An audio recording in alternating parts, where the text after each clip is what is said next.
I'm Corbett Wall with USDA Market News, here with your weekly national feeder and stocker cattle market summary for the week ending May the 30th, where you had feeders and calves selling $2 to $5 higher, which is no big deal. Another week goes by, another $5 added to already record prices for all classes of feeder and stocker cattle. But early week sales, a lot of those big high volume auction markets were closed, including Oklahoma City National Stockyards, Joplin Regional Stockyards. A lot of your Monday sales were closed for that Memorial Day holiday.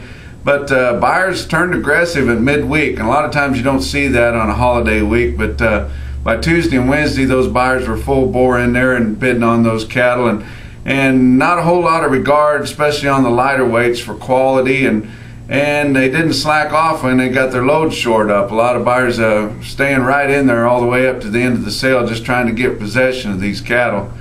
Direct trade's been pretty slow for the last week or so. We're kind of sitting in a lull right now from the yearling grazers that always or annually go in and contract their yearlings early, and then the others who wait to see what the video sales start doing, and those will start pretty soon here in June. Start having some of those video auctions. Superior's got a big one there, the Corn Belt Special. Then we'll start to see what some of the video auction market is on those yearlings coming off this summer and early fall. But right now we're kind of in between that, and asking prices and bids are quite a ways apart. Northern buyers continue to drive this market and really show what they'll do when they do get some cattle on offer up in the northern plains there. The Hub City Livestock Auction in Aberdeen, South Dakota this week on Wednesday had around 4,200 head on offer. Had a fancy load of steers weighing 794, bring 204.50. Another fancy load weighed 867, bring 191.75. You don't have to extrapolate a whole lot to know that there's a lot of $2 800-pound steers in there in both of those loads.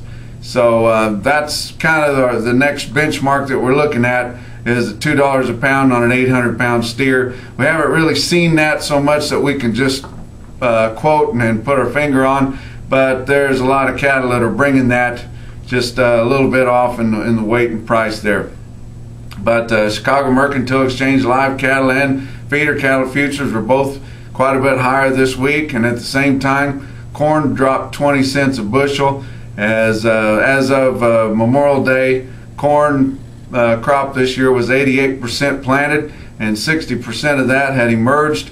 We're coming along in a good crop right now, and are sitting right in here on your 5-year averages.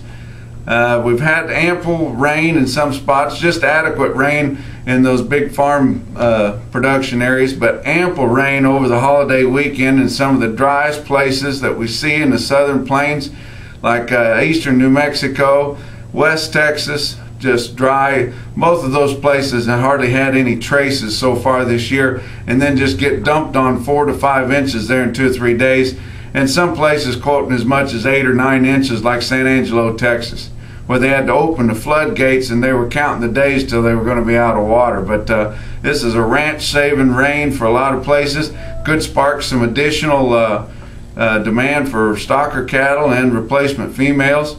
Fat cattle market this week, another $1 lower at 143, mostly down south live, and 230 to 232 in the northern plains on a dress basis. Regional weighted averages this week in the north central states, an 800 to 900 pound steer cost you 190.93. Last week 186.33, and a year ago this week 131.60. Down in the south central states, a 6-weight steer cost you 209.03 compared to 205.72 last week and 139.97 a year ago. Down in the southeast, a 4-weight steer on order cost you 228.24 compared to 226.29 last week and just 148.33 a year ago this week. That wraps up your feeder and stocker cattle market summary for this week. Check out our website for more market information at marketnews.usda.gov. And from the Regional Market News Office in St. Joe, Missouri, we'll talk to you next week.